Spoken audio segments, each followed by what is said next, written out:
চোখে ভোর রাতে উঠে রান্না করার মজাই আলাদা।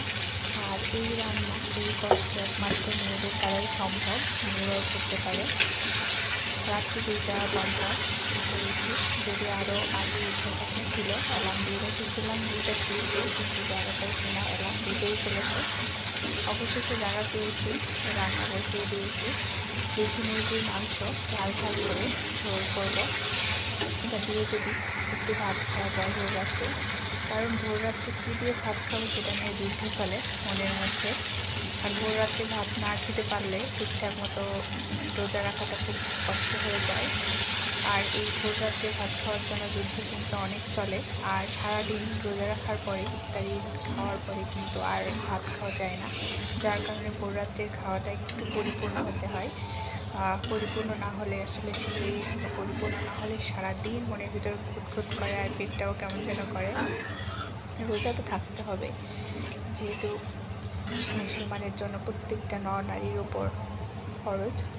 যাই হোক, চেষ্টা তো করি, বাকিটা আল্লাহ। রান্না করে হচ্ছে, রান্না হচ্ছে ভোর রাত্রে পেঁয়াজ মরিচ সব কিছু তেলে ফুটিয়ে দিয়েছি। এখানে হচ্ছে পাশে দুধ চাল পাতিলে করতেছি। দুধ চাল করতেছি। এখানে দুধের হচ্ছে পানিবিহীন মশলা দুধ চাল বানাচ্ছি। করতে হবে, এখানে দুধের আলাদা দুপুরে একটা মাংস ফ্লেভার রান্না আসতে হবে। করবো। আমার হাজব্যান্ড এত খুঁতখুঁতা এই ব্যাপারে। এখানে হচ্ছে এখানে এই যে সন্ধ্যা মাছের রাত্রে ডিম, মাছের ডিম ভুনা তারপরে করছিলাম, হচ্ছে সেটা আছে।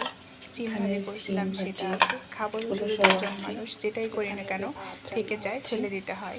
আর এখানে হচ্ছে তো অনেক চিন্তা ভাবনা করে রান্নাঘরে রান্না করতে হয়, মনের মুরগির সঙ্গে মাংস রান্না রীতিমতো হচ্ছে। যুদ্ধ করতে হয়, তারপরে মাইকে রান্নার হুজুরা সব কিছু ডাকতেছে ম্যানেজ করতে ভোর হয়। রাত্রে শুধু রান্না করবো বলেই সিঁড়ি রান্নাঘরে রান্না এসে করার রান্না জন্য। করা যায় না। যারা রান্না করে রান্নাঘরে নিয়মিত, আমার মতো অনেকেই জানো যে শুধু মেয়েরা চাইলেই রান্নাঘরে আসলে ঢুকলেই রান্না করব, কিন্তু করা যায় না। ঘুম ঘুম চোখে আমি ব্রাশটাও করিনি, আর এসে সোজা এসে ঘুম থেকে জাগা পাওয়ার সঙ্গে সঙ্গে উঠে এসে রান্নাঘরে আগে ভাত বসিয়ে দিয়েছি রাইস কুকারে। তারপরে মাংসটা আমি সন্ধ্যা রাত্রেই ভিজিয়ে রেখেছিলাম, দুধটাও সন্ধ্যা রাত্রেই ভিজিয়ে রেখেছিলাম, যার কারণে আমার কাজ করতে একটু সহজ হচ্ছে। মশলাগুলো যেহেতু সব কিছু রেডি আছে, মাংস রান্না করতেও খুব একটা কষ্ট হবে না, যার কারণে সব কিছু গোছানো থাকলে রান্নাটাও খুব সহজে করা যায়। তো সব কিছু গোছগাছ করা, তাই খুব সহজেই রান্নাটা করতেছি। চোখ টেনে টেনে হচ্ছে সব কিছু দেখতে হচ্ছে, মনে হচ্ছে গুছানো থাকলেও আমার চোখের সামনে অগুছালো সব কিছু। এই যে মশলাগুলো, আর আমার কিন্তু ভিডিও করে দেওয়ার জন্য আলাদা কোনো মানুষ নেই, কারণ বর ঘুমাচ্ছে রীতিমতো। বর 4টার থেকে রান্না শেষ করে যখন আমি একদম ফ্রেশ ট্রেশ হয়ে তারপরে ডাক দিব, তারপরে উঠে খাবে। তো ছেলেরা কিন্তু এমনই হয়, সব ছেলেরাই প্রায় আমি জানি যে ভোর রাত্রে কোনো ছেলেই উঠে এভাবে রান্নাঘরে গিয়ে রান্নাতে হেল্প করবে না, কিন্তু আমার হাজব্যান্ড একটু ব্যতিক্রম, কারণ অন্য সময় রান্না করতে লাগলে আমার দেখা যায় রান্নার অর্ধেক কাজ ওই করে দেয়। ও রান্না করতে খুব পছন্দ করে আর রান্না খুব পারে, যেহেতু প্রবাসে থেকেছে, প্রবাস জীবন একা কাটিয়েছে, সেই ক্ষেত্রে রান্নার দিক থেকে আমার থেকেও বেশি পারদর্শিতা, মানে পরিপূর্ণভাবে সব কিছু রান্না করতে পারে।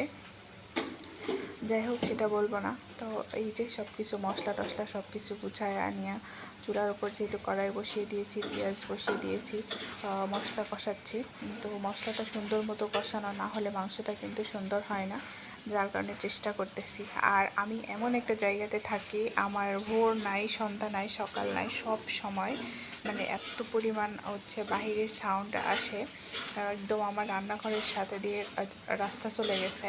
ভোর কি আর কি যখনই হোক না কেন, আর আমার ভিডিও এডিট করা আমার এত 3টা বাজে, জাস্ট 3টা বাজে। আমি উঠেছি হচ্ছে 2:50-এ, সেটি রান্না করতেছি আর কি। একাই যেহেতু বাসায় একাই থাকি, রান্না নিজেরাই করতে হয়।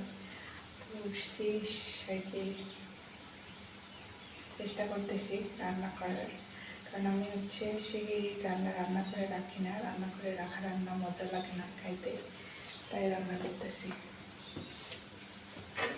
দিন রাত্রি কোনো সময় আমি শান্তি মতো ভিডিও এডিট করতে পারতেছি না, মানে এত পরিমাণে সাউন্ড। দিনে হচ্ছে কনস্ট্রাকশনের কাজ চলে।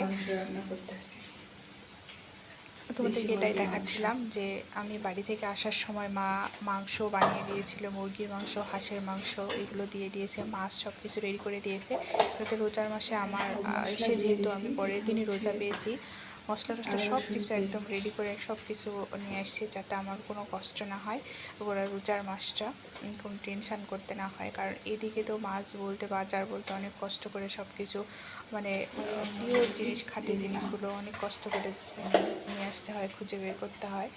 চারিদিকে দুর্নীতিতে ভরা, ফরমালিনে ভরা, কোনটা কিনবো আর কোনটা খাবো। তো দেখো আমি মশলায় কিন্তু ও একটা কালার চলে আসছে, মশলা কষানো হয়ে যে পেঁয়াজের যে ব্রাউন কালারটা চলে আসছে, এর মধ্যে সব কিছু মশলা দিয়ে দিয়েছি।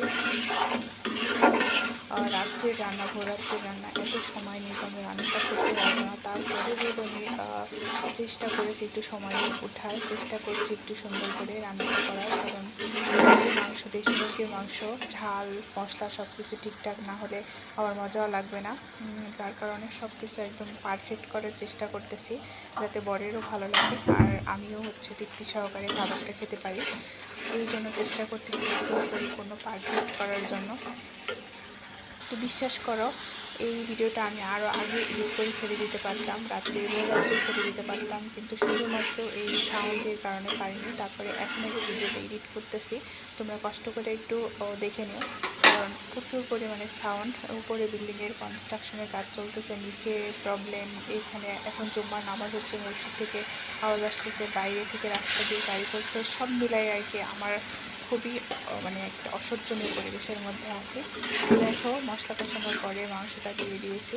আমি এভাবে মাংস রান্না করি। এভাবে মাংস রান্না করলে হয় কি, মাংসের যে একটা স্বাদ, মাংসের যে একটা ঘ্রাণ, মাংসের যে একটা মানে তৃপ্তি, পুষ্টি সব কিছু কিন্তু ঠিক থাকে।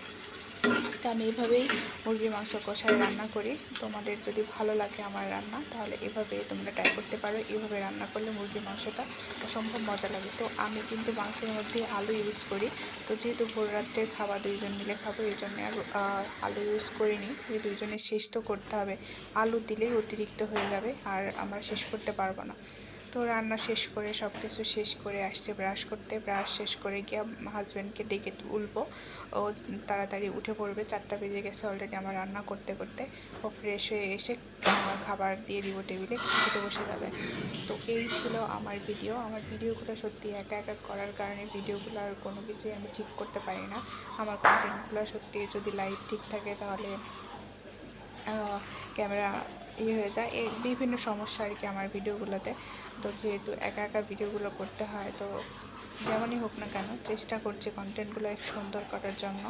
ভবিষ্যতে আরও সুন্দর সুন্দর কন্টেন্ট উপহার দেওয়ার চেষ্টা করছি। আর আমি যেহেতু এতদিন পেজ নিয়ে কাজ করেছি, করার চেষ্টা করেছি, ইউটিউবে কাজ করেছি, বাট আমি পরিপূর্ণভাবে কোনো কিছুই করতে পারিনি। তবে এখন থেকে রেগুলার আমি ভিডিওগুলো এডিট করব আর সুন্দর করে ভিডিওগুলো আমি করার চেষ্টা করব।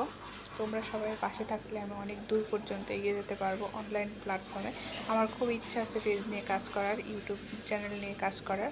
এতদিন শুধু আমি শখের বসে ভিডিও ছেড়েছি, এডিট করেছি, যেমন তেমন করে কন্টেন্ট ছেড়ে দিয়েছি, কিন্তু এখন আর তা করব না। এখন সুন্দর করে ভিডিওগুলো এডিট করে সুন্দর করে চেষ্টা করব ছাড়ার জন্য।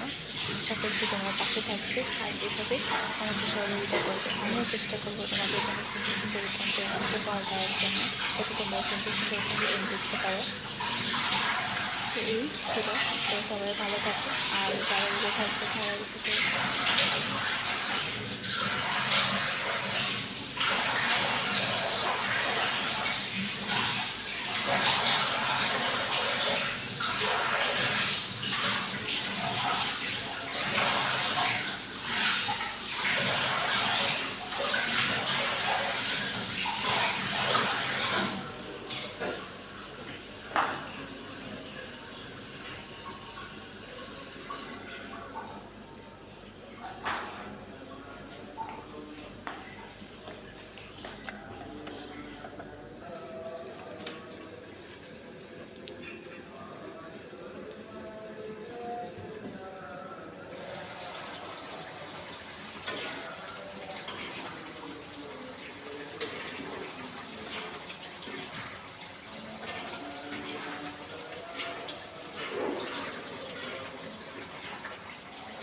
হয়ে গেছে ভাতের মার কাপড়